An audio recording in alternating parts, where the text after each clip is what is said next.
guys, it is Ms. Bastelica here. I am going to talk to you about the English Romantic period. This is adapted from a portion of the Green textbook entitled The Romantic Period by a Mr. Harley Henry. If you're interested, it is on pages 622 to 638 of our Green Lit textbook. We are going to be considering not only the poetry, but also the art and the music of the Romantic era because they are really heavily intertwined. And throughout this presentation, as well as our discussion in class, I want you to consider the following three questions. First, how would you summarize, in your own words, the Romantic era in England? How is it different from previous eras? And with what were the Romantic poets concerned? So if you do notes in the Cornell style, those are the three essential questions that I'd like you to focus on, your big ideas. Let's start by talking a little bit about some historical events in the Romantic era. So, historical context of the Romantic era is this. It really started with the French Revolution, which, as many of you know, was concurrent with the American Revolution in the late 1700s. The French Revolution is considered to have begun when King Louis was beheaded in 1793. Of course, he was beheaded by the people. The people of France rose up, decided they did not want a monarchy anymore. Napoleon took advantage of the people's mistrust and revolt against the king. He declared war on England in the name of France in 1793. There's our friend Napoleon. He started this war as supposedly a war to liberate the people, but it ended with Napoleon becoming as ruthless as King Louis may have been. So although the revolution started as one based on some of the ideas that our country is based on, it's generally regarded as turning into a war that Napoleon was waging to benefit himself. And he was ultimately not successful, and he was exiled. The American Revolution, as I mentioned before, was concurrent with the French Revolution.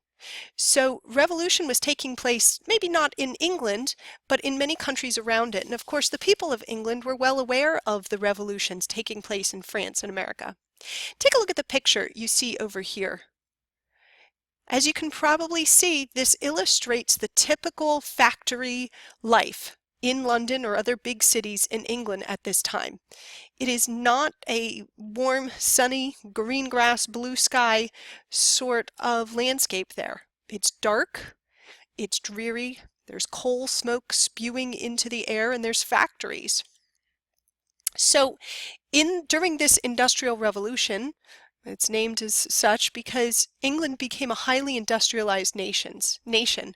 There were these newly created mill towns in which people who once worked on farms traveled to towns or cities to work in mills and factories. Along with the war with Napoleon and the loss of American colonies, a lot of the people in England who had once had quite a bit of money got even more money.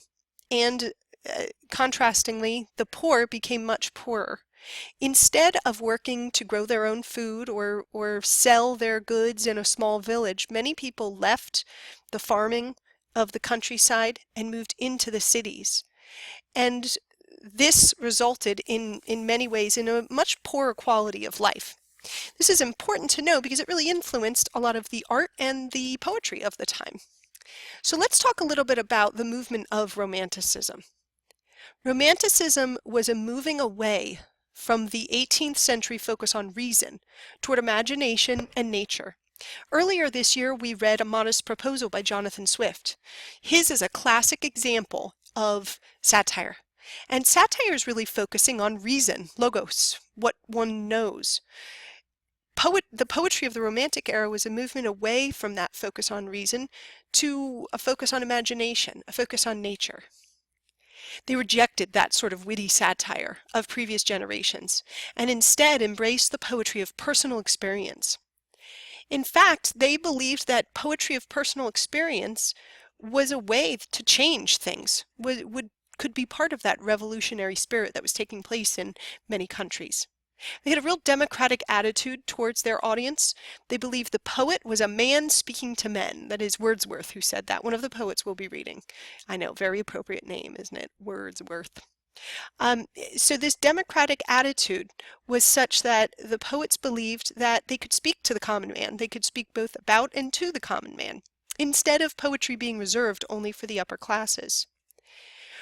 Romantic poetry was sentimental in that it evoked feelings and often looked to the past as a time of great peace and beauty, but it also looked to the future and to the dream of an escape from the ugly industrial age. So the Romantic poet looked at the industrial revolution taking place around him or her and recognized it as kind of dark and dreary and looked to the future as an opportunity to be liberated from that dark dreariness. Romantics believed in individual liberty. As I mentioned, the French and American revolutions were taking place, so they supported those who rebelled against tyranny. They believed nature is transformative. Being in nature and considering nature can improve the body, the mind, and even the soul. They also believed that nature and the human mind mirrored one another. American Romanticism, which was heavily inspired by English Romanticism, really reflects this idea, I think, in Thoreau's Walden, in which he looks at nature and he sees human truth in it. So he believes that human truths could be found by looking at nature. The Romantics also had a fascination with youth and with innocence. They believed that the purest and best state was when we as a people are full of youth and full of that like open-eyed wonder and innocence. They also questioned authority and tradition. They embraced and adapted to change. They were really rather progressive for their time. Oh, there's a little thing I always do right here.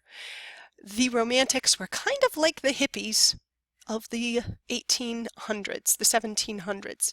They were much like the hippies of the 1960s in the way that they embraced change and they embraced youth and they embraced the change that could be brought about by the young people.